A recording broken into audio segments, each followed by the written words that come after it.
Hello and welcome to the Envoku Exchange, the podcast all about connection and communication. My name is Bruce Rose, I'm Head of Strategy for Envoku, and I'm very lucky to be joined here today by Rachel Morgan-Trimmer. She's the founder of neurodiversity consultancy firm Firebird. Rachel, hello, how are you doing? I'm good, thanks, Bruce. Thank you for having me. Well, thank you so much for being on this. I think this is a topic that's quite close to both of our hearts. So it's really good to be starting our podcast series off on essentially what I think is probably something that people don't think enough about, and that's all about neurodiversity. So if we can take this back to basics, Rachel, you're the brains of the operation here. You know this better than anyone else, I think it's fair to say. What do we mean then when we say neurodiversity? Because I think it's quite a large umbrella term, and it's useful to put some thoughts behind that potentially. It is, yeah. So neurodiversity, it is an umbrella term, and it refers to the diversity of all human brains. So the way we think, the way we behave, the way we feel, the way we process our emotions, the way we express things, the way we communicate, and so on. So that's what neurodiversity is. A lot of people liken it to biodiversity, the huge, rich variation in human development, in human experience. But neurodiversity also refers to a specific set of neurodivergent conditions.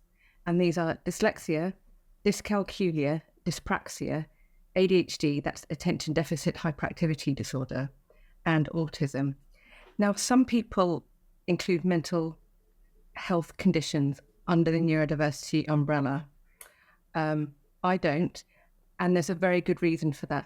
The reason is this: if you are neurodivergent, if you have one of those conditions that I just listed, there's nothing wrong with you. It's not like that they're in the list of disease and they're treated medically, but they're not anything that's wrong with you. It's just a different way of being. It's a minority. We call the majority of people without these conditions neurotypical. So we're a minority, but there's nothing actually wrong with us. Although we are more susceptible to mental ill health because we live in a world that wasn't built for us. The thing about mental illness is they're not neurodevelopmental conditions as neurodivergent conditions are. And they are an indication that something's not right. And I think we need to address the fact that these conditions should be treated. And I know some are very, very difficult to treat, but I think we should still encourage ourselves and each other to get treatment for mental illness if we have a condition like depression or anxiety, obsessive compulsive disorder, borderline personality disorder, anything like that, because I don't think anyone deserves to live a life where they're sad or worried or using behaviours that don't serve them, like addictive behaviours, things that are not going to help them in the long term. And that's why I separate neurodiversity and neurodivergent conditions from mental health and mental health conditions. It is an interesting discussion often that we'll have in my household, certainly, because I have generalized anxiety disorder and my wife and child have ADHD. And we do talk about those two things in quite different terms. And I think it's quite useful to think about it in those terms. Mm-hmm. And often when it's coming to my wife and daughter, it's about how do you, as you say, navigate a world that's not built for you. Whereas my anxiety will ebb and flow throughout weeks, throughout months, whereas ADHD is something that they live with every day. Mm-hmm. I guess a question that occurs to you as you describe it is, do you think there's a false binary when we say neurodiversity, or you're either neurodivergent or you're neurotypical, when in fact everyone potentially has a place in terms of this idea that all our brains work different? Do you think that's a false binary, or do you think it's a useful definition? I personally find it useful. And I can understand why people say, well, we all have differences, we all have strengths, we all have challenges. That is true. The thing about the neurodivergent conditions that I describe is that the difference is significant enough to make an impact on your life. And that is one of the diagnostic criteria, at least with something like ADHD or autism. They always ask you about how you struggle and how difficult you find things. So sometimes people say, oh, we've all got a little bit of ADHD. We hear that a lot. It's not true. We haven't. You can see ADHD on a brain scan. We don't all have it. What we do have, we are all susceptible to feeling overwhelmed. We all forget things. We can all have areas of our life where we're disorganized. We can all, we live busy and distracted lives. And so when we say we've all got a little bit of ADHD, that's not true. Some of us have ADHD, the majority don't. What we do have is things, in common with those who have ADHD, but not to the extent that, for some people with ADHD, that is extreme. Their life unravels. They suffer from, like we talked about, mental health. Anxiety is very common. Addictions are very common with people with ADHD. Obesity is another one that goes with ADHD. So I find it helpful to have that distinction between neurodivergent and neurotypical. What I also find helpful is what is outside that. What are you good at? Without those being a factor. Neurotypical, they're very, very good at every neurotypical person is good at something and rubbish at something else, just like a neurodivergent person. And sometimes those aspects almost supersede the neurodiversity, neurotypical binary.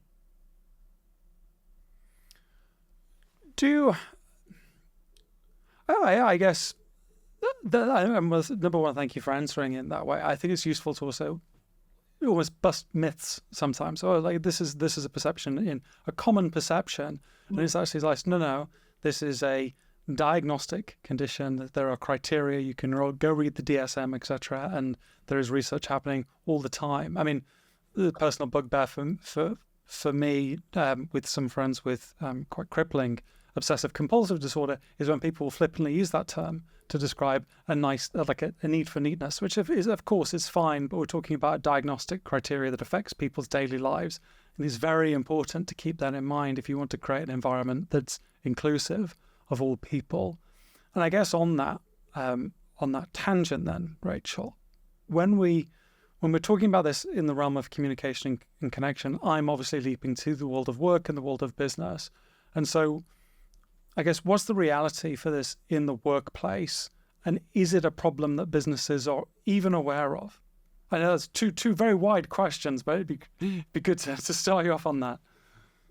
So I think the first question you asked was, what does it look like in the workplace? The reality is most companies are not thinking about neurodiversity.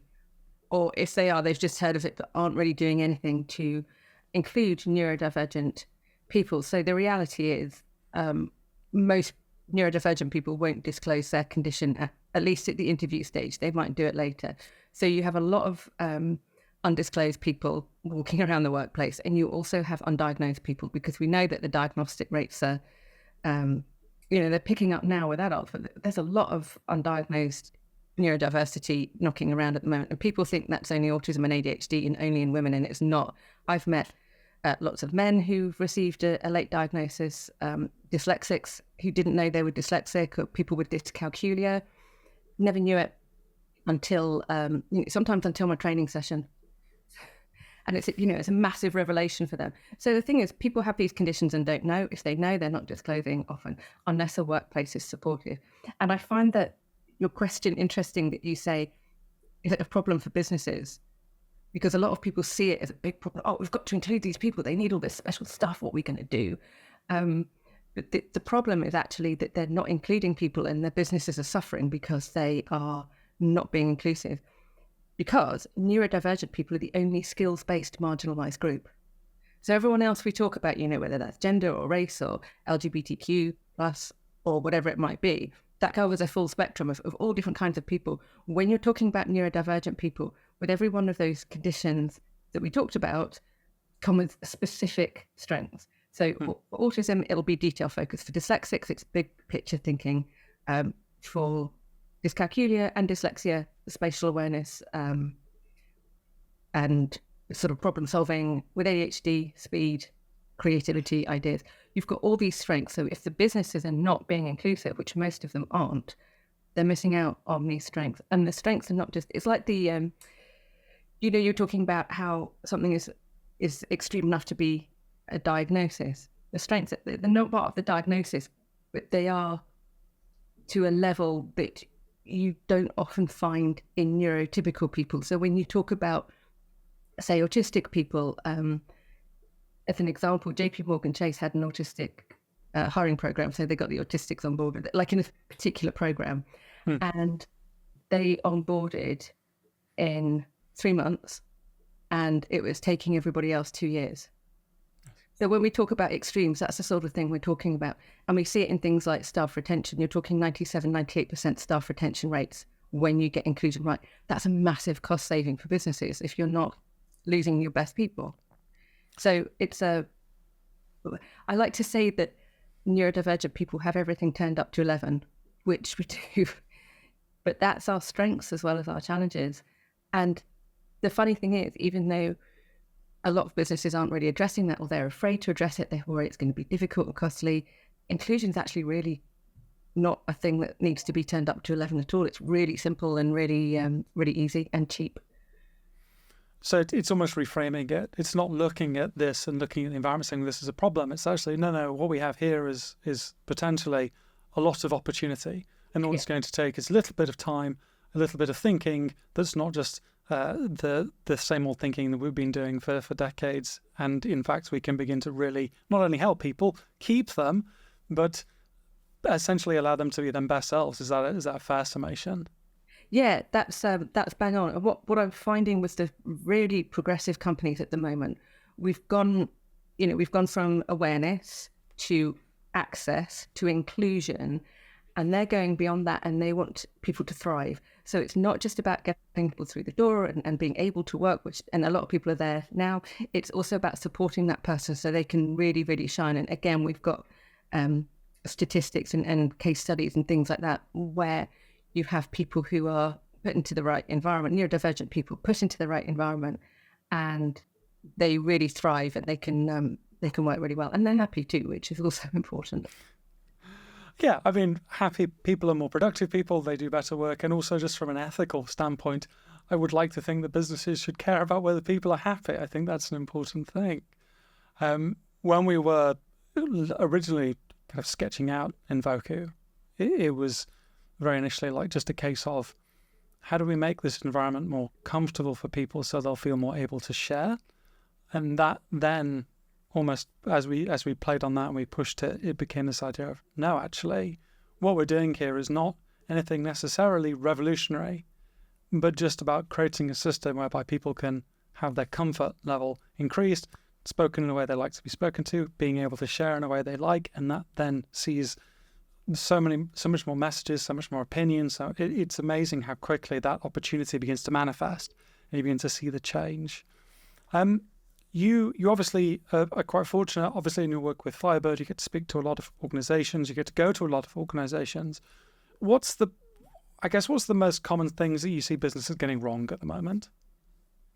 Well, the funny thing is, in my work, I don't see a lot of people getting wrong because they're doing the right thing by hiring me. By having you, yes. Selection bias. Yeah, exactly. It's actually, it's one of the things that makes my job great because they want to be inclusive. So they're inclusive to me, which is brilliant. I think one of the things that I see people it's not getting it wrong exactly. They're not going far enough at the moment. So sometimes I'll get brought in, but that's okay because they're starting their journey. So they're kind of exploring neurodiversity, and it's something that they need to kind of take time with, which is a good thing. I've got ADHD, so I want to rush everything. Do it all that. But they're going at a measured pace, learning what neurodiversity is, and sort of going on that journey with their staff, because you can't have an outsider come in and kind of change everything all at once. It has to be done with the neurodivergent people. So I think a lot of what I'm seeing is companies at the beginning of their neurodiversity journey. And I think that's actually quite brave because they don't always know what to do. And they reach out and they say, we want to do this inclusion thing. We don't know where to start. And there's quite a lot of fear and trepidation around it because they don't want to hurt or offend or get it wrong for people, which I think it comes from a place of caring, which is good. And it's basically the first thing you need. So they've got the first thing before they come to me, which is wanting to care about this stuff. Where I see people getting it actively wrong is not as a consultant or a trainer or a speaker, but as a consumer. When I'm on the client side, when I'm just trying to do normal things in my normal life, I come up against barriers over and over again. Sometimes I don't disclose my neurodiversity because of the stigma and the fear that I won't be able to access something because I'll think it's a problem. It's one of those things where you're not quite sure if it's discrimination or not when you've disclosed. And I know other marginalised groups have experienced that at all. It's kind of, are they doing that because of this or because there's a, you don't really know. And I'm finding it hard to access the things that I want to do or places I want to go or events I want to attend because they are not inclusive. And sometimes people say, well, why don't you just send them an email and tell them? And I think, well, no, because nobody else has to do that. Why should I do it? Why do I have to do that if I'm busy? And it's not up to me. I mean, if you were not neurodivergent, you would not expect to have to email somebody to say, are you going to open the door when I get there? Yes. Will you make allowances for my wheelchair is not an email most people have to send. Yeah. Yeah. And also the other reason, which a lot of people don't know about, is that when you do that, you get backlash. It's just not worth it. You don't get what you want and you've wasted your time. People are weirdly not offensive. People are weirdly defensive sometimes when you say, I can't access this because of X, Y, and Z. And they go, well, we've had some training. Well, yeah, obviously wasn't very good then, or you've not gone far enough. Why don't you just listen? I need X, Y, and Z. Why are you being weird about it instead of just providing that? It's very strange. And that's why people don't get in touch. And I think other neurodivergents will have had that experience. And I know a lot of people with other disabilities have had that. They just don't go because they know if they email saying I'm blind, visually impaired, or I am deaf, or I use a wheelchair, or I need this that you haven't heard of, or I've got this condition that you haven't heard of, they just get met with either crickets, just silence, or people not being helpful. And it's not worth the time. Because you've got other things that you could be going to do where people are inclusive. And, when you have that experience, it's absolutely brilliant because I've had those experiences as well. It's not all bad. As a consumer, I've been to places and events and all sorts of things where they have listened and they have got it right. Not that you don't get everything right, but, if people make the effort, that's like 95% of it. Yes. I think there's almost that classic adage, don't be afraid of being seen to be trying, because ultimately you're just trying to help people. And it comes to your point about the people, the businesses that get you in. They don't know necessarily what steps they want to take, but they know they want to take some steps. It's nice to have a voice in support. Yeah, I'm glad you mentioned events because it's quite an important thing for me, as a lot of the work I do is in events. And I think when you look at the typical event, it's not a place that certainly my wife and child feel comfortable. It's not built for their brains in a way that's useful. And you often run into, I think, two things. Number one being inertia in terms of events and how they're planned and ran. So we ran it this way last year, therefore we'll keep it running this way. Why would we change? And the second thing is something that you keyed in on, that idea of being defensive. When someone says, hey, I'm coming, I would like to be accommodated, almost the snap reaction is, let's justify the decisions we've made, as opposed to let's listen and see what we could do, because actually it's not that hard. It's often in the case of just the minor things that people can do in terms of like an event space. It's like having a quiet room. It's not a terribly hard thing to do. And often they'll exist just as part of the event space, but is it signposted? Is it communicated? Are you even saying that it's there, which is almost a signal that you're more welcoming to people across that neurodiversity grouping? What obviously then you've spoken about, like, you can run into problems as a consumer and in the business environment. Typically, what you see is businesses moving in the right direction because they're bringing you in. What challenges can you speak to that neurodiverse individuals may have within a business environment? You mentioned before about, I think it was Goldman Sachs, about like a autism hiring initiative, and I know it's quite a common thing when I read the literature that this hiring process is often, or the typical hiring process is often very difficult for neurodivergent individuals. What other challenges do you often hear about from people, or do you know about? That's a good question. By the way, it's JP Morgan Chase. JP Morgan Chase. Yeah. Sorry, I shouldn't give Goldman Sachs undue credit. So JP Morgan Chase. Yeah. They their program was very successful. Actually, they were one of the pioneers in this. But you don't. Sometimes people look at that. These are great, by the way, these programs. But you don't have to have one of these programs. I think people think, oh, we need to have a special process for the autistic people, and then another process for the normal people. You don't have to do that, because if you make the process easier for dyslexics, people with dyscalculia, dyspraxics, those with ADHD and autistics, it's going to make it easier for everyone, whether they've got a difference from the majority or not. So if you start by the first place people hear about your job, for example, it's a job ad, isn't it? There are a lot of words on a job ad. If you go on to somewhere like LinkedIn and you look at job ads, it's just walls and walls of text.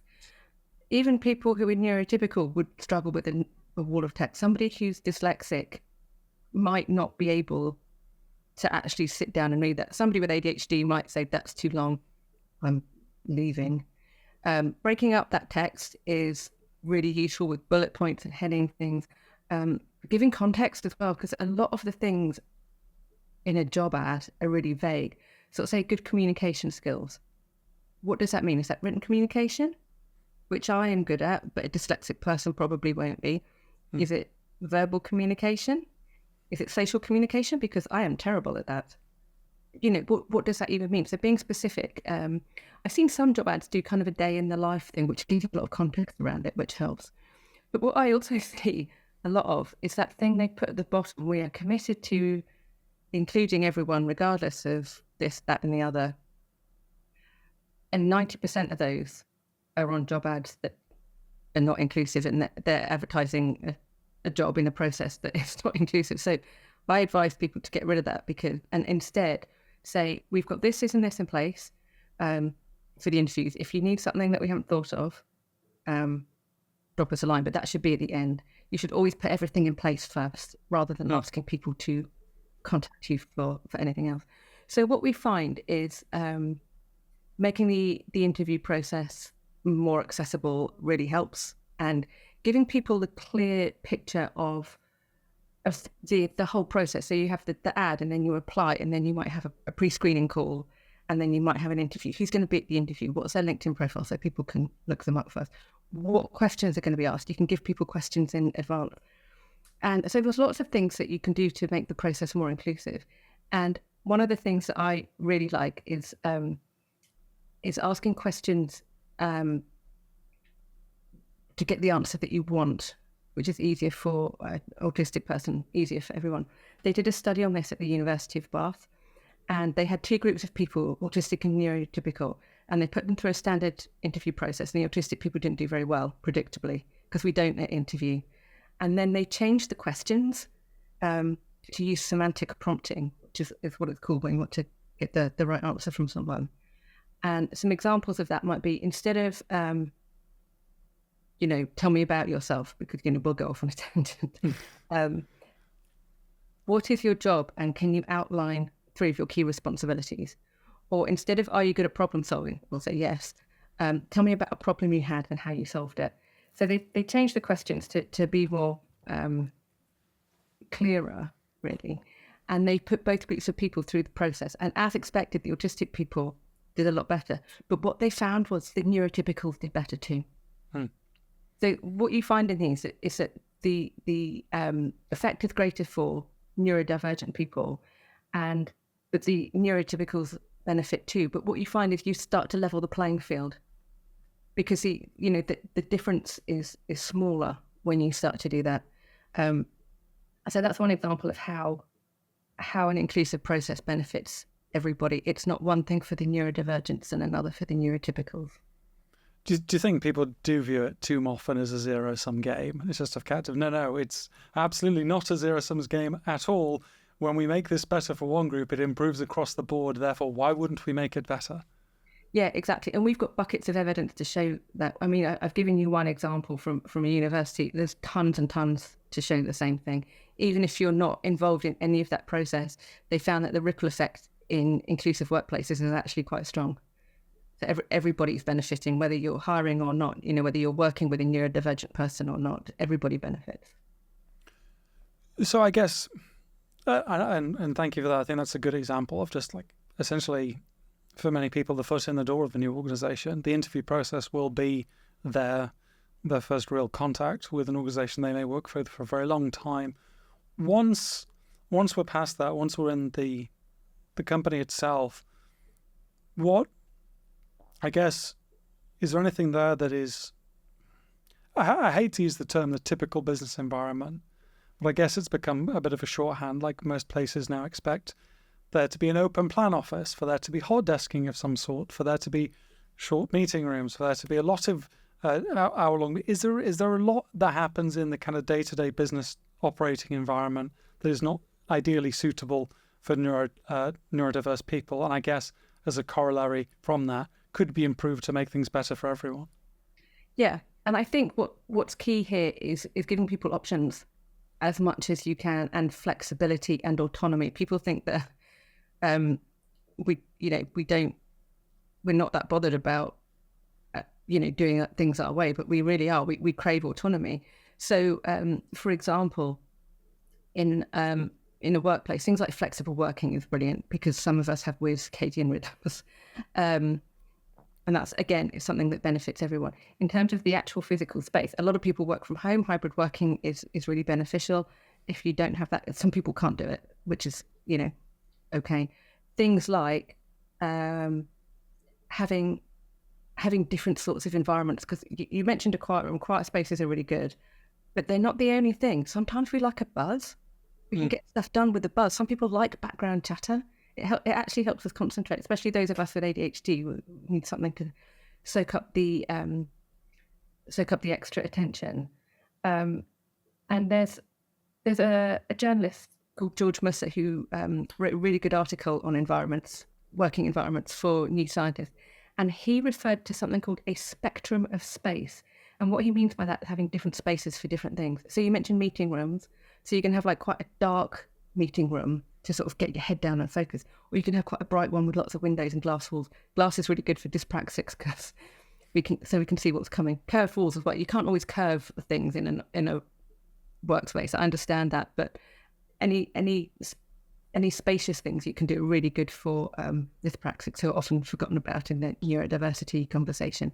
So just having that variety, quiet workspace, individual meeting room, even something like a workshop sort of environment to kind of get, even if you don't make things physically, for that kind of buzz of ideas and creativity to get going.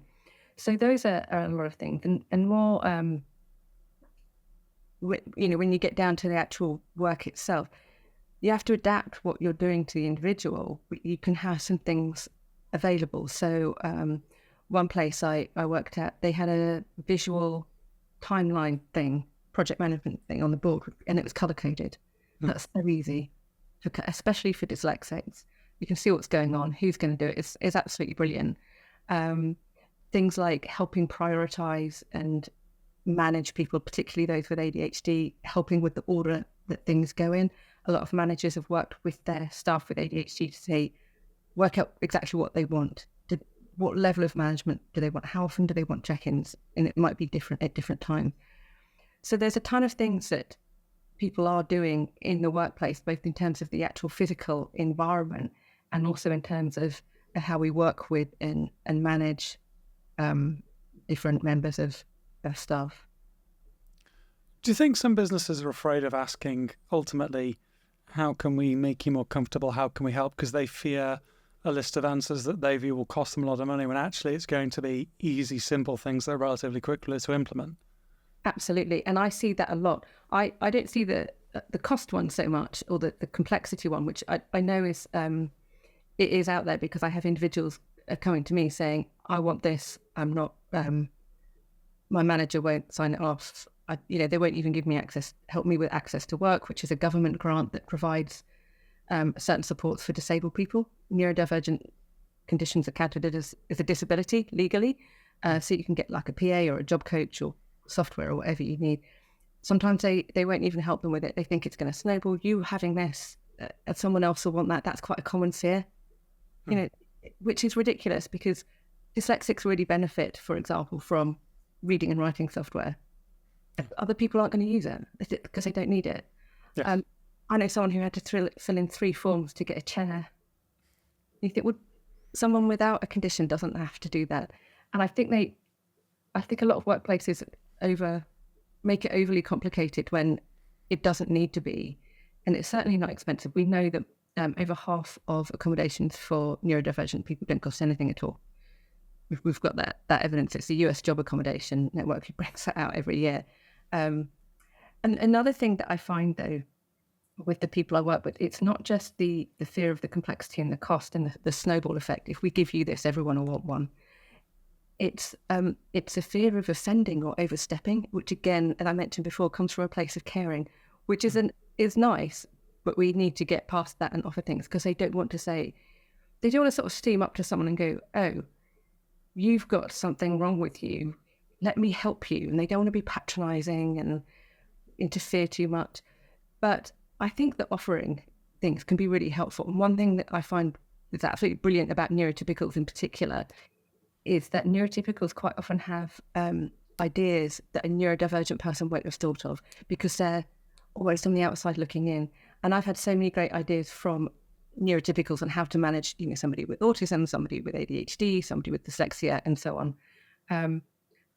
And sometimes it feels like they're sitting on these great ideas, and I just want to encourage them to get them out. Because if they were a neurotypical person and you saw that, their chair was wobbly, or there was something on and there was something going on and they weren't finishing their work on time when they normally did, you would go up to them and say, is everything right? Do you want a different chair? Do you need some help with this project? What's holding it up? You would do that for a neurotypical person. There's no reason you can't do it for a neurodivergent person.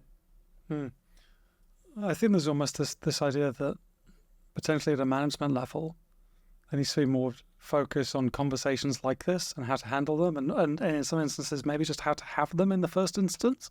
Yeah. I think as well, as a manager, modelling behaviour goes an awfully long way. And I've seen that with some of the companies and some of the managers that I've trained, where they'll, for example, breaks are important, especially if you've got ADHD. If your brain's kind of stopped working, go for a walk. There's scientific evidence that going for a walk in nature will help people with ADHD focus, and that focus lasts when you come back. And in fact, it's one of the things that works for everyone, but the effect is bigger and longer lasting on those with ADHD. But some people don't want to take a break, do they? Is it okay? They'll think I'm skiving. So I've trained managers who said, no, they will take a break. So they're modelling to their staff, yes, it's okay to take a break, go and have a walk, go and do this, finish on time, take a proper lunch break, things like that. And I think that's sometimes very, very powerful, because you're demonstrating that behaviour is okay. Shifting then to I guess more communications, that more communication focused environment. What do you find helps? Because initially, when we were talking about the interview process, one of the things I really liked that you mentioned was this idea of just the job description.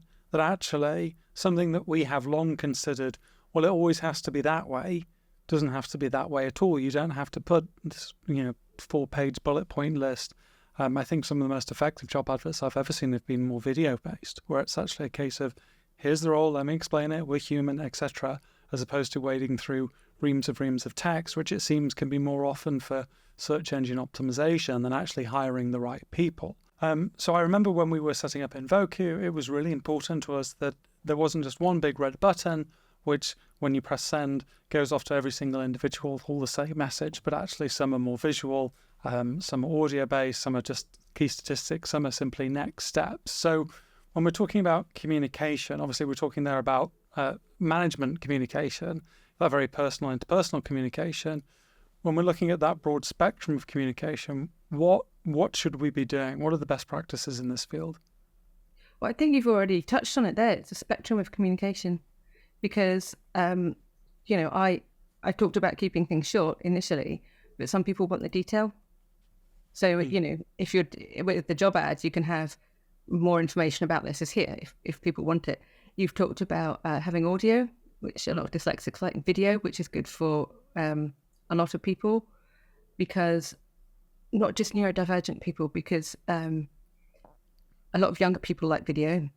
For deaf people, it's easier.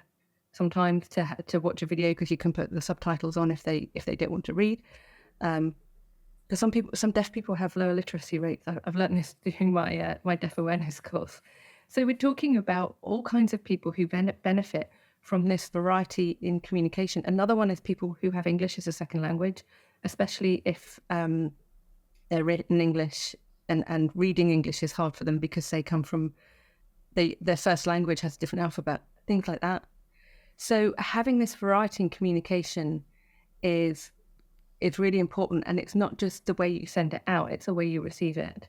So, for example, if I know someone's dyslexic, I'll always say, you can send me a voice note if you want. I don't really like them, but if it's going to be quicker for them, fine, send me a voice note, because then we'll get what we need done more quickly. And it's also going back to what I talked about with autism, that our social communication's not that good. So you might be doing all, I don't mean you personally, one might be doing all this stuff, sending out all these different kinds of communication to be as inclusive as possible, and sometimes doing it twice. So a classic example, phone call followed by an email. A lot of us do that. So you get the chat done, and then you get the key points wrapped up in an email. But then when you receive that communication back from that individual, it's up to all of us, me included, because I'm one of these people who works with neurodivergence as well, and I have to practice what I preach. And it's when we receive that, we need to remember that some people don't communicate the way that we do.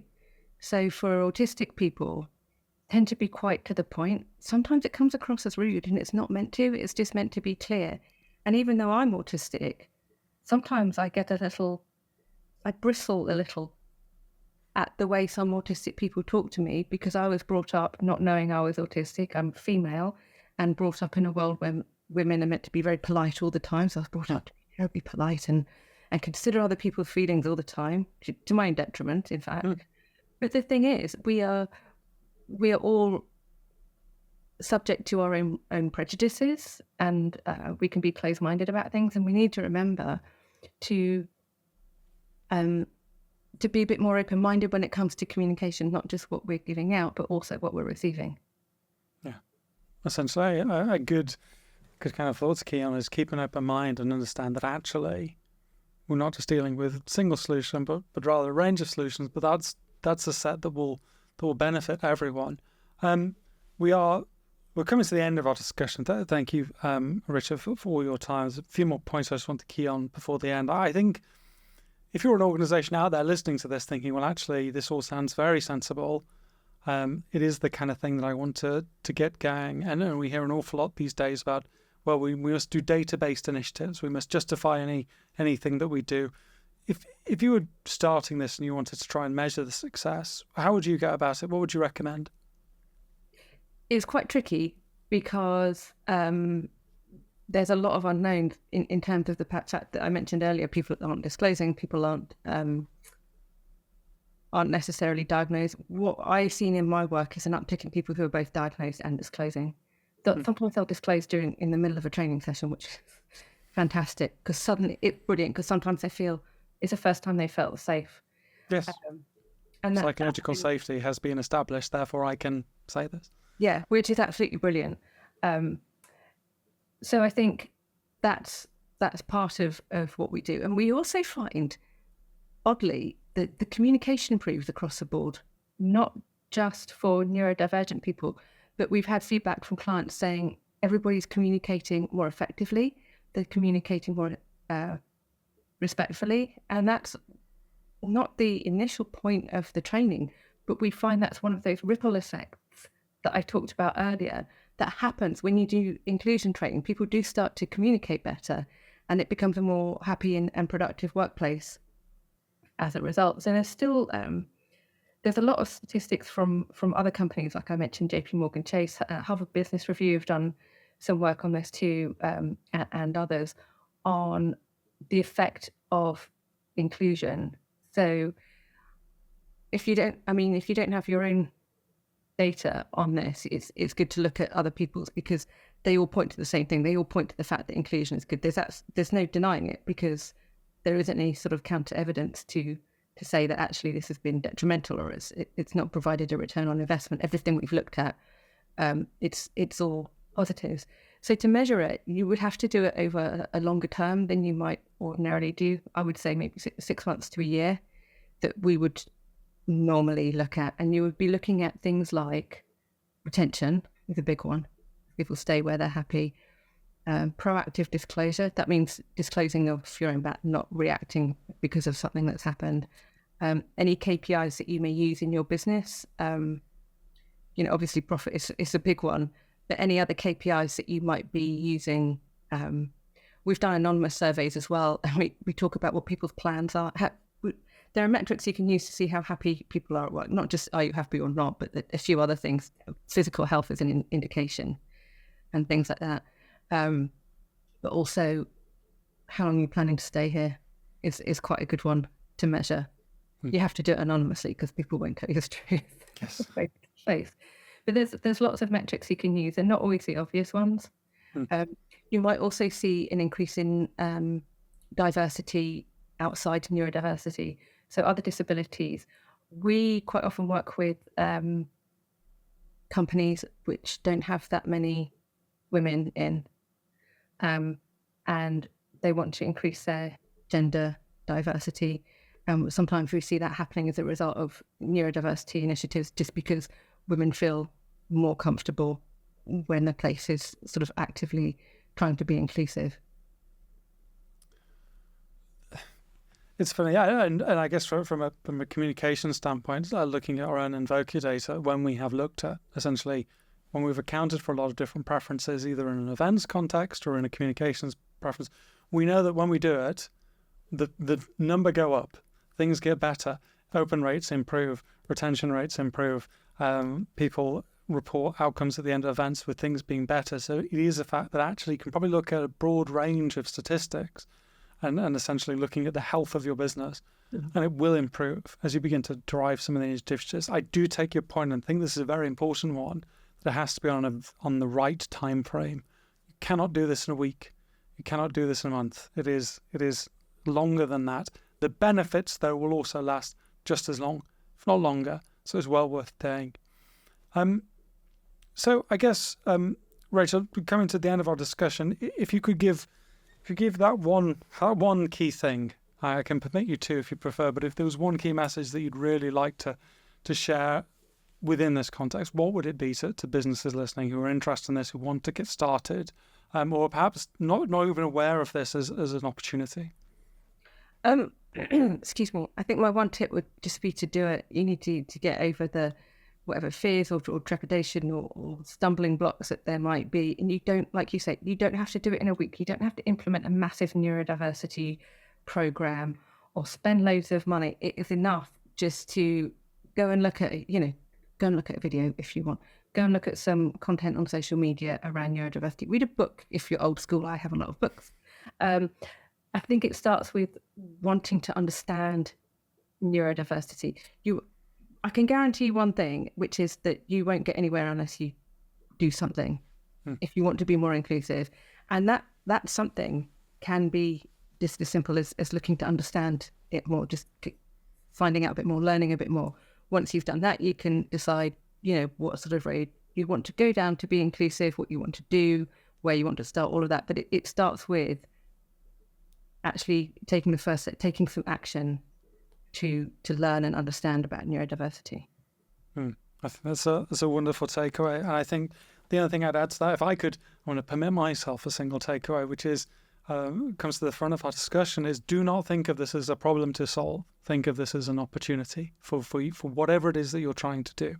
We talk an awful lot about marginal gains and making the number go up in some vast complex series of chain of events, but actually if you just understand that your people are your biggest drivers of opportunity and you account for them and you make them comfortable, you can do quite wonderful things quite quickly.